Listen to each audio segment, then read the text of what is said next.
Welcome back to this week's episode of Joystick Arcade. I'm Whipper. I'm Nick Pone. Now, what are we got on for this week? We're going to be moving out, for me at least, the 9th time in a span of 5 years.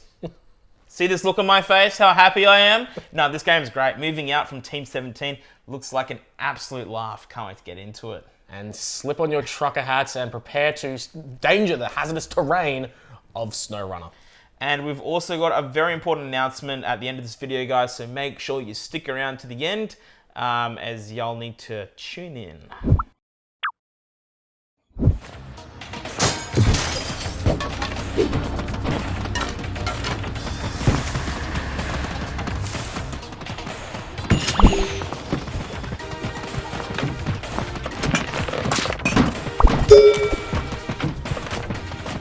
Well, I get to relive the ever-so greatness of moving for the 9th time in 5 years, but this time I get to yeet everything instead of being ever so careful. In Team 17's moving out. It's a less stressful experience to be sure of, and one I thoroughly enjoyed. I know you and I thoroughly enjoyed this playing local co-op, which, when it comes down to it, the local co-op, in my opinion, just makes or breaks this game.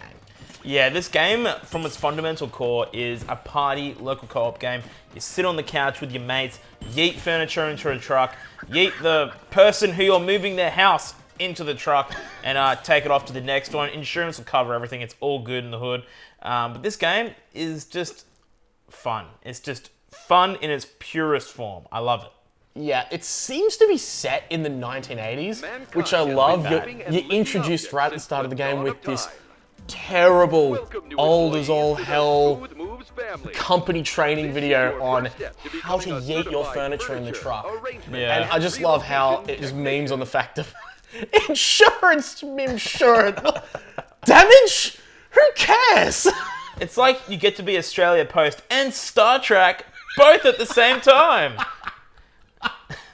Oh, for anyone that's not Australian watching this, It's like USPS and FedEx, but yeah, two of the worst couriers you're ever going to deal with. Yeah.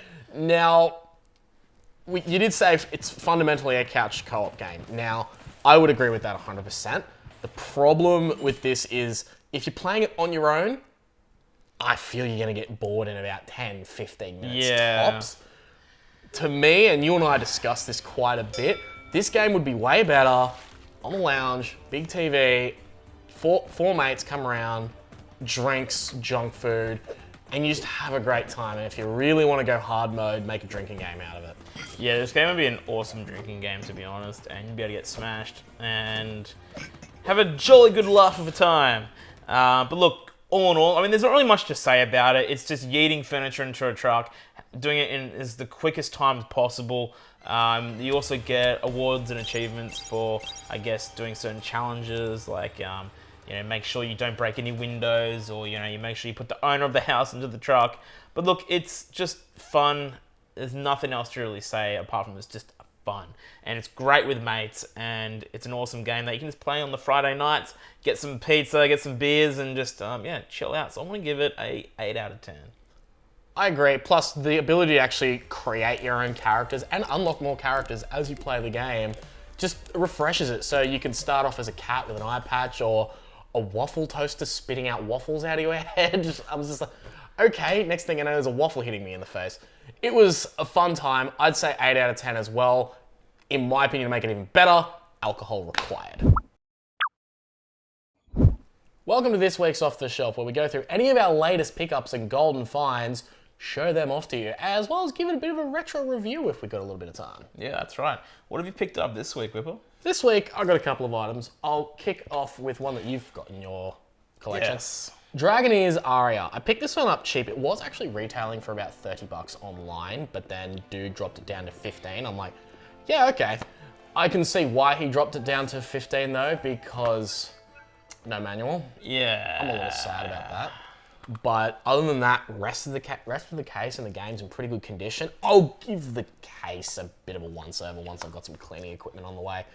But other than that, it's in pretty good condition. Decent. And from what I can tell, because I've not actually had a chance to play this, because my UMD drive is currently not working, it seems to be a Final Fantasy-esque battle system with a bit of Dragon Quest. Yeah, I mean, I had a little bit of a play with it, and from what I can sort of get, I mean, I didn't really get into any fighting, but I'm getting Final Fantasy and Dragon Quest vibes out of it. I could be completely wrong, but that's just me right off the bat. And I mean, honestly, it looks like a pretty nifty little PSP RPG. So I think it's quite fun. Definitely one that I could recommend for anyone after their RPGs. I just wish I could give you a full in-depth review on that. Yeah. We might do it on off the shelf maybe. Now, speaking of RPGs, what have you got on your list? Well, this one isn't really much of an RPG. It's more of a action shooter, but you guys can see it up here in the corner through most of the episode. Third Birthday Twisted Edition. Now, this I got for about $130 on eBay. The box is in pretty much immaculate condition. It's looking great, and it's decent, eh? So, as you can see here, let's have a gander on the inside. You got some pretty cool things here. So, the game case itself is just, mate, it's, second to none. It's beautiful. And you also get like a cool little art book. I'm noticing a lot of collector's editions are doing these now, especially if they want to keep their collector's editions budget. Cool little art book, shows off, the art inside the game and whatnot. Their hand with that one? No, I've You got good? it. Got it. Looks pretty mad. If you like your pictures, and you got a few other little illustration paintings in there, which I can't really get out right now. But I love the red case with that. Yeah. It's just and let me show that again. really makes it unique. Exactly. You get the nice little red PSP case. And that's what I love with some of these collector's editions, because they make them stand out, especially on the shelf there. Like we've got the two Final Fantasies there, Dissidia 012 and Final Fantasy 4 complete. They've got white cases. They look beautiful, super beautiful. Really do fit very well. Third Birthday. It's the third game in the Parasite Eve series. We only got the second two games in the series. First game was only released in Japan and North America, but look, Parasite Eve 2 and the Third Birthday are absolute bangers. When I was trying this out, I was having such a blast with it. I thought it was bloody awesome. But yeah, look, I'm excited to get stuck into it. Might do it on the stream. Might do an in-depth review here on the channel. So stay tuned, guys. Right, What now, else you got? we're both Vita fiends. Yes. And this one was a particularly golden find because, from what I can tell, it didn't get a physical Australian release here. No. So I had to settle with the UK copy. But this one's an interesting title. Valkyrie Drive Bikuni. How does one describe this? Tits and ass in video game. Big one for that. Let me read the slight little blurb, and I think that's all you'll need to know. Weaponized women powered by pleasure. Bruh moment right there. Big bruh moment. I'm tempted to read the Italian description.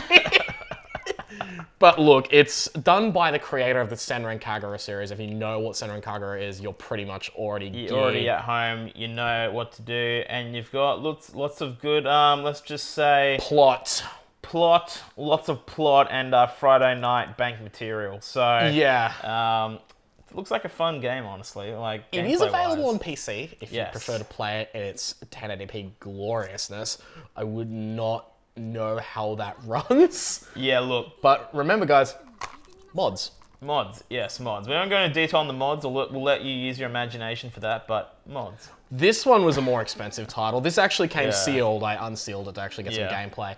This was only $100 sealed, which I was like, very rare to find this sealed as well. Yeah. So this is good little golden find for Yeah. the shelf. And honestly, I love my Japanese games. And when it came to this, I was like, yeah, okay, I kind of have to get this. Kind of have to. It fits in, very on brand, if we shall say. Very on brand for Whipper TV. Yes. However, I think you've got the most golden find of them all. Yes. I came across this the other week, and pure by chance. I was not expecting to see it. I just decided, hey, I wonder if this game's around. I wonder if there's any listings for it. Yep. Just spur of the moment thing, and lo and behold, there it was. And it was not cheap.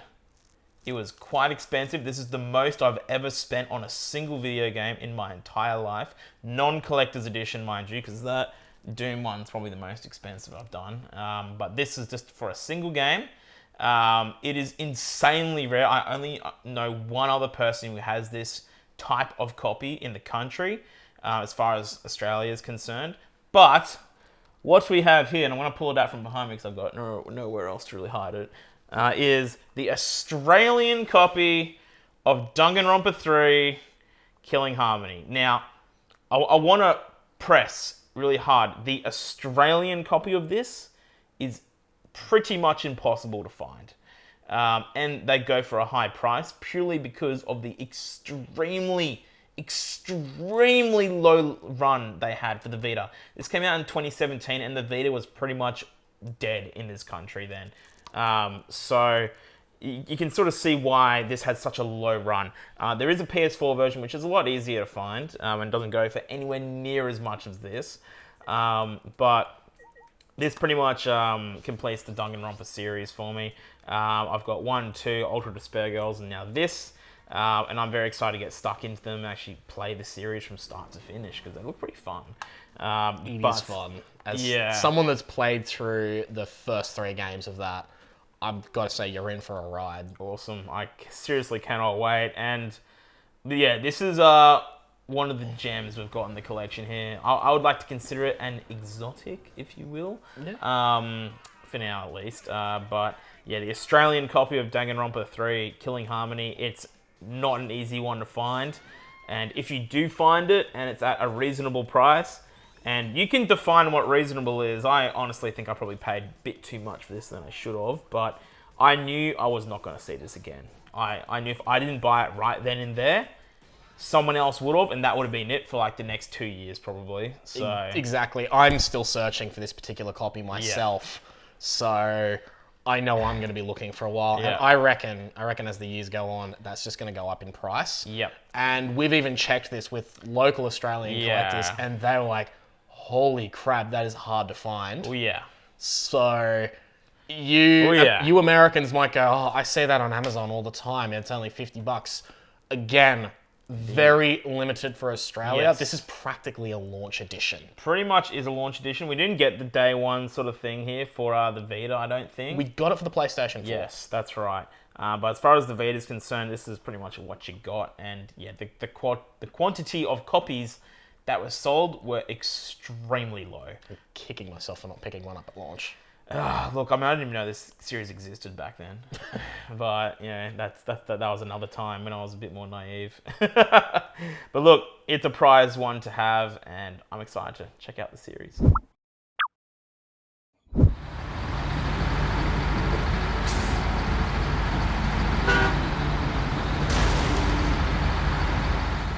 Crazy ass terrain, big rig truckers, lots of inclines, declines, ice roads, steep hills, mud, swamps, you name it. I'm talking about Snowrunner. And before we start off this review, big thanks to 5-Star Games who hooked us up with a code to check this out.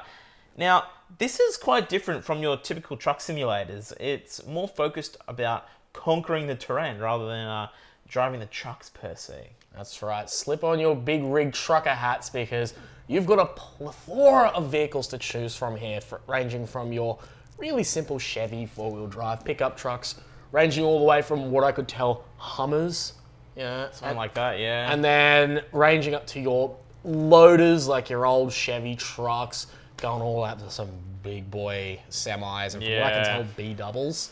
So if you want to conquer the terrain, trailing together a big road train worth of trailers, you're going to have some fun. Oh yeah, and that's what I quite enjoyed about this game. It let you choose the vehicle you want to suit the environment around you and to suit the job at hand. And that was quite fun, and it opened up a lot of different challenges. You know, if I was driving the right vehicle through the right environment, and the environments do change a lot because you get Michigan, Alaska, and some part of Russia where all the environments are so hugely different. In Michigan, it's a lot more swampy, it's a lot more muddy, a lot more hills and bumps on the road, whereas in Alaska, you've got a lot more ice. You know, you can drive along the ice roads, which is very dangerous in itself. And then Russia as well. Didn't get to check that out, but I've heard it's quite different there as well. But I actually quite like driving in Alaska because of just all the variety in the terrain. It was awesome. Yep. Only downside for me with that, though, is I didn't have a chance to try very many of the vehicles. It locks it behind the career mode that you're forced to do. You've got to earn money doing contracts by just going and completing all these different jobs. Now, that's like, oh, but that's a standard progression system. Yeah, but when one job can potentially take me 20 minutes to do because I've got to go and navigate particularly hazardous terrain. Yeah.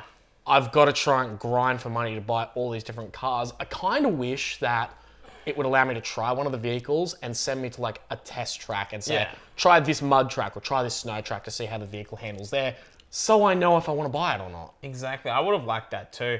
And on top of that, like the watchtowers that you have to unlock to explore the map, very Assassin's Creed-like, and I just felt it was a bit meaningless. I know they're trying to gamify something which, you know, it has a lot of challenge, but at the same time, I feel like it was just not needed. You know, like I just want to drive around the map.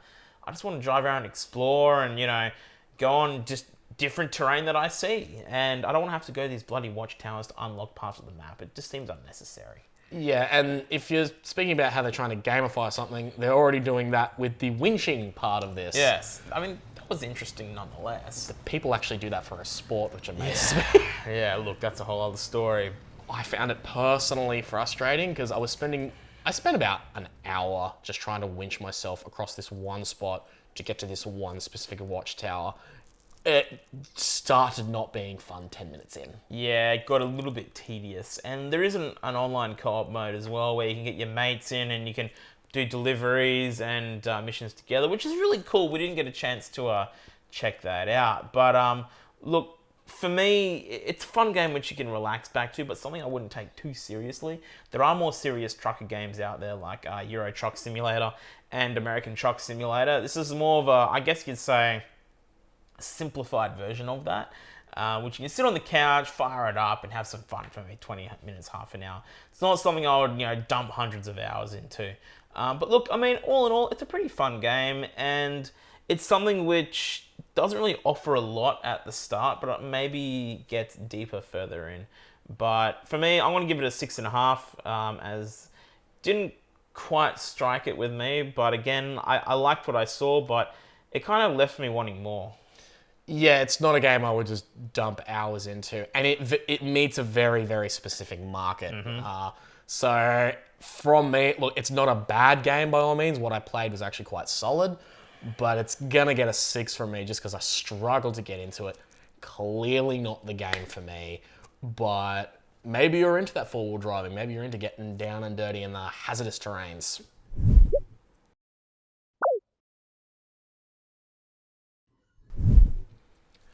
And that's it for this week's Joystick Arcade. Now, as of next week, we're going to be changing a few things up for the show for the better. Yes, so we've decided to sit down and think long and hard about this. We want to change up how this channel, I guess, operates in terms of the content. We're going to be trying individual videos from next week onwards, and we want to see how that runs. Because right now what we're doing is we're doing this one big video that usually spans, 20, 30, even 40 minutes in some cases. And we know for a lot of you guys, even ourselves included, like that's a lot of time to invest. And especially, when you're doing things throughout the day, it's hard to sit down and, dedicate 20, 30, 40 minutes to a video from start to finish. And we want to be able to make that easier for you guys. So we want to release more videos, but at a shorter time limit. Probably aiming around that sort of 5, 10, 15 minute mark. And we're going to effectively take what's the show here and split it up into its own individual videos. So, you'll have the reviews and different videos. Off the Shelf will be its own thing. And it also allows us to do a whole plethora of different styles of content as well. That's right, and it ultimately gives us more time with these games as well, because we find we just run out during the week. Yeah. Now, we'll be getting everybody's feedback from the community, so we'll be posting a survey link in the Discord below, so go check that out. Basically, we just want to get your feedback once we've released the individual videos. What do you think? Do you prefer the longer web show format, or do you like the individual videos better? What's your favorite videos that are coming from us? We want to know. And frankly, we take this feedback very importantly. So we don't just want saying, you guys doing great, keep doing what you're doing. No.